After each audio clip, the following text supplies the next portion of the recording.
Well, welcome to Business Services 101. My name is Brittany Bullock. I'm the Business Services Manager with the Technical College System of Georgia's Office of Workforce Development.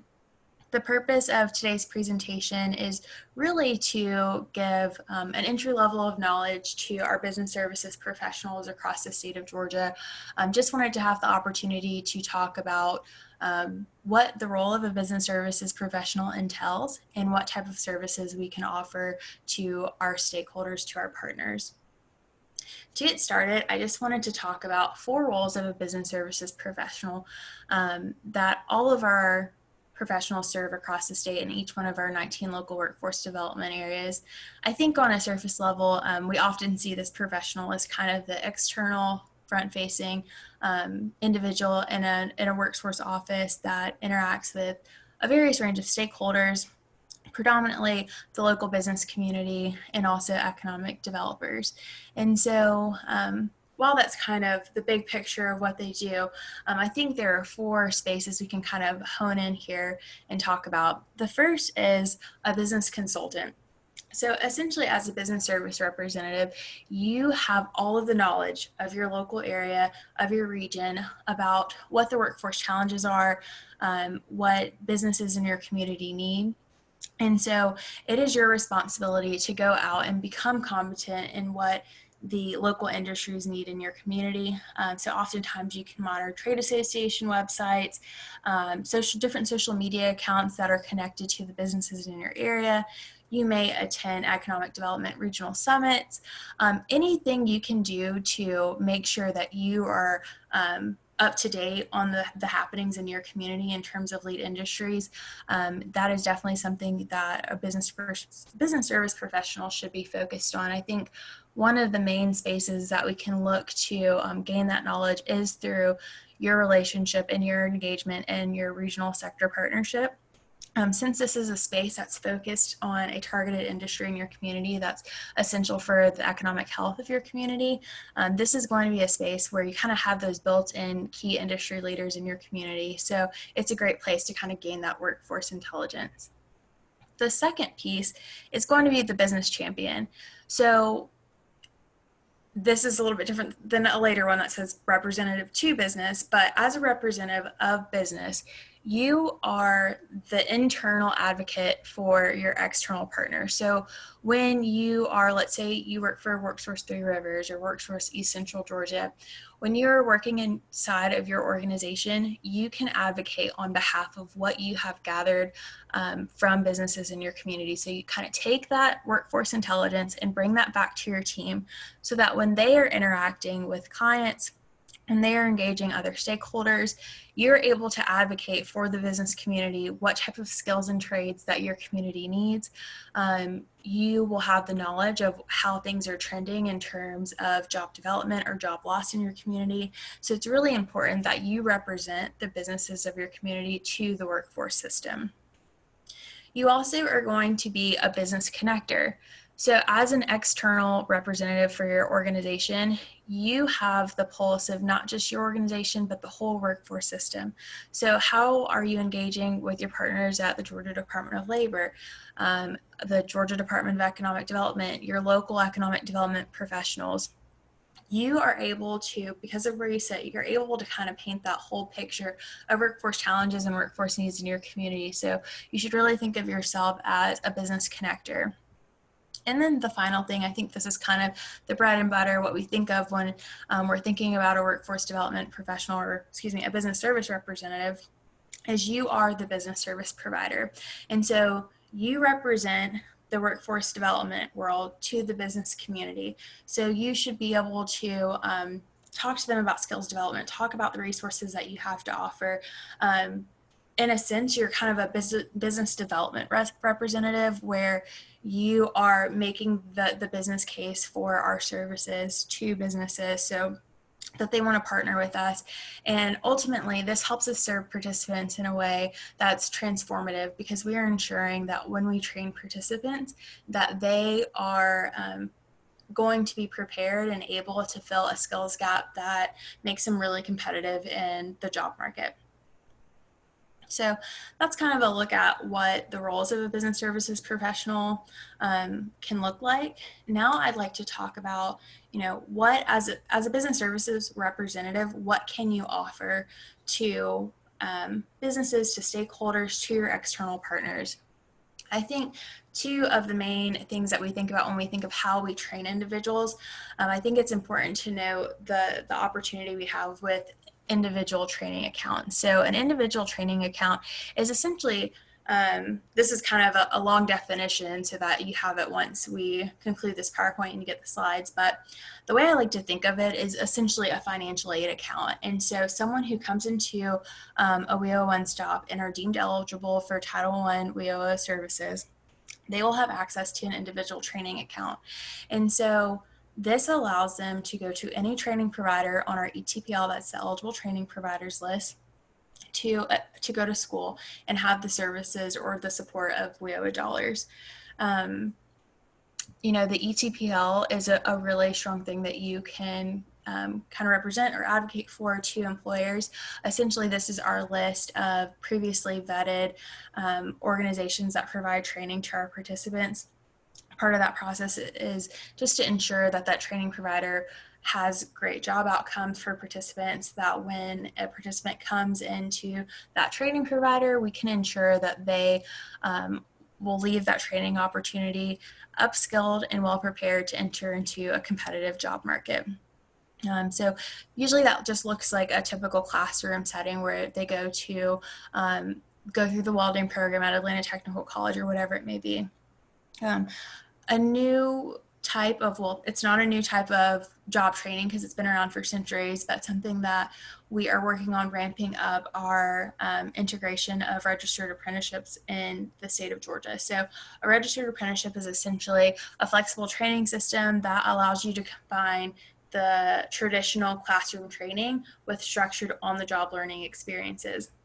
Now, this is being found to be a pretty significant way for employers to train their employees, and has a kind of an opportunity to build that loyalty and kind of a specialized individual for your company, because it all starts with an employer. So an employer has to sign on to host the registered apprenticeship. So while you're gaining kind of that technical or classroom knowledge of a specific job, so whether that's in HVAC or welding or mechanical engineering, you are also going to a place of employment every day where an employer can kind of mold and shape the way that you do business. And so it's kind of the perfect combination of getting that classroom education, but also the on-the-job learning as well. And so this is a very brief introduction to when we say business services, we're talking about specific pots of money that we can use to facilitate on-the-job learning for participants. So we've got on-the-job training, customized training, and incumbent worker training. Again, this is just a very brief description that you'll have at the conclusion of this PowerPoint, but wanted to dig into each one of these pieces. On-the-job training is really the most familiar form of training that many people in our system are familiar with, So on-the-job training is going to allow an employer to essentially be reimbursed for the amount of wages that they invest into someone who's going through a training program. And so the reason for this is that we know that oftentimes a WIOA eligible participant, they're going to kind of have a skills gap. And so this is the workforce systems way to encourage employers to take a chance on an individual or to kind of subsidize them for that loss of productivity that individual may have when stepping into a job opportunity, because we know they need this OJT because they may not have the exact skill set that they need, but with some additional training that they would be perfectly efficient in the job opportunity that an employer is looking to fill. So typically, we are able to reimburse at 50% of wages for each participant. There are special circumstances that allow an OJT employer to have 75% of wages reimbursed, but those are very specific cases, and it's always going to be a conversation between your board and the employer, and maybe even the state when you start to talk about the 75% reimbursement. And so, again, I know this is wordy, but I just wanted you all to have this on the back end, just kind of have a reference sheet of some sort to get more familiar with the OJT. But, you know, an OJT, it's a limited time of participation for with our participants. Typically, it's about 6 months. We just changed our policy to where we're actually looking at 1,040 hours of on-the-job training can be reimbursed. And it's very important for the business service professional to work with the employer to kind of assess where a participant starts and where they're looking to go, and then to kind of build their training program around what they believe, working together, what they believe is the appropriate amount of training time. So the next one is customized training. This is also an opportunity for companies to be reimbursed for the cost of training new employees. So OJTs for new employees, so is customized training. It's also a requirement that this individual be deemed WIOA eligible. And so instead of reimbursing for wages solely, this is an opportunity to reimburse companies for the cost of training. A lot of times, this is a good fit if if an employer would like to use a training provider who is not on the eligible training provider list. If you're able to have a conversation with that employer and understand why their needs might be greater than what they can get from a trainer on the eligible training provider list. Oftentimes it's if like they have an in-house training program that they use nationally or something of that sort. But essentially it allows us to train new employees, but to reimburse those employers for the training costs. Now, incumbent worker training, this is an opportunity to upskill current employees, and oftentimes it's used to retain a skilled workforce, but definitely the most common use of incumbent worker training is to avert layoffs. If a new piece of technology comes on and there's a new, let's think if we're talking about a cereal factory, a new type of cereal comes online and they're going to train in a different type of way, their current employees are not skilled on that line, and they may have to lay off those employees if they cannot kind of adapt to that new technology. This is a perfect opportunity to support a company with incumbent worker training. Something we're always asked about incumbent worker training is how it affects performance metrics and things of that nature. The simple answer is that it doesn't. So you'll see in red here that, participants of incumbent worker training, they do not have to meet the WIOA eligible criteria, because the conversation you're having on the front end with the employer is that, you know, in order for the company and for the employees to remain competitive, to stay an integral part of your community's economy, they need the assistance of the state, of the local workforce area.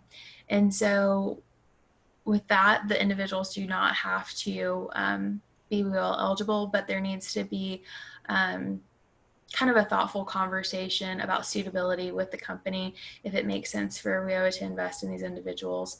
Oftentimes it's important to think, you know, if it weren't for WIOA, could this training happen and would folks' jobs be affected? If you can see that, you know, a training is going to provide, or a company is going to provide this training regardless, it may not be a good fit. But those are all pieces that you want to think about kind of in the vetting process of the employer. So here, you know, I said existing employees, and kind of the time frame there is if an employee has been with the employer for more than 6 months, and that's a cohort of employees. So if you have one or two folks who may have just started with the company, but the majority of the training cohort has been there longer than 6 months, then you're good to go there. So that kind of summarizes the three services we're able to provide as business services professionals. I think sometimes one of the trickier ones can be the OJT, because on-the-job training is thrown around a lot just as kind of a buzzword. It's a type of training that's used a lot in the workforce development space. But when you start to talk about your services as a WIOA, as a workforce business services professional, always try to get folks to think of it in terms of a funding opportunity and not necessarily the training model itself. So again, just want to give you some basic understanding of our services. And one of the things the business services state team has developed are resource guides. When we all start, a lot of times you'll get a number of different resources thrown at you, from federal regulations to state policies. Workforce GPS is also a great tool. But we thought it would be nice to have kind of a one-stop shop for all of that information. And so I'm going to change my screens over so that you all can see some of the resource guides that we have produced as an office. So this first one, this is our on-the-job training resource guide. We have one for customized training and also for incumbent worker training. You'll see kind of just a table of contents, and then you come down here, and this is a summary of what on-the-job training is. It looks a lot like the previous slide that I shared, but kind of an easily digestible, quick summary of what on-the-job training is and what it can be for your local community. We talk about adult and dislocated worker eligibility, because with the on-the-job training, individuals do have to be deemed eligible for WIO services. And then we have here kind of just frequently asked questions. So these may not be in any regulations, whether it be state or federal policy, but it's kind of just questions that we get often, or, you know, what are the benefits to an employer? Kind of a helpful tool to talk to employers or to stakeholders about these services that we can provide. And then finally, we've got some references here. So this is to our federal regulations, to a TEGL, so a training and employment guidance letter that kind of gives more of a background of adult and dislocated training services. And then the Technical College System of Georgia's Office of Workforce Development, our policy and procedures manual that outlines some additional guidance and background on OJT for the state and what it means for the state. So again, before these were all kind of scattered in different places, but I do think it's very important for our business services professionals to always start here and understand the federal and state guidance on each of these services. Oftentimes you'll be asked the questions of, can we do this or can't we do that? And your answer should always be based in these state and federal policies. So it's really important for us to, you know, we can't know all things at once, but to at least know where to come to find the answers. And so here you'll see the WIO regulations from the Code of Federal Regulations. They're all listed here. So this is a great spot to go to as a reference sheet, again, to kind of know what regulatorily you can do and cannot do, excuse me. Another tool that we have available to the local areas are an incumbent worker training cost worksheet and also a customized training worksheet. So I have the example here. This is going to allow you to work with an employer to talk about kind of what they're willing to pay for and what WIOA can pay for. And so the rate of reimbursement is all going to be based on the size of the employer. And then also you can kind of take into account some things that they've spent and things that they plan to spend, but it's just really important that you have a transparent conversation about the total cost of training and how that total cost of training breaks down between the instructor wages, the manuals, textbooks, the materials and supplies, which you see all the way to the left. And then, you know, you start to dig in on who's going to pay what. You'll see in column B some areas grayed out that represent some non-allowable costs for WIOA, but the employer can spend in those spaces and it kind of count towards their percentage or their share of the cost of training. And so I know this probably looks super overwhelming, but this is why it's really important for us to develop relationships with you all in our LWDAs, because the state office is always here to support you and kind of walking through these tools. So I would encourage you, if this is a spreadsheet that you would like to use the next time you set up an incumbent worker training program or customized training program, we are here to assist you in that process and even help you walk through it with an employer. So yeah, I think those are the two tools that I wanted to share with you all today. I'll go back to the PowerPoint. I hope this has helped you gain some more insight on the services that business services professionals are able to provide and kind of the role of a business services professional.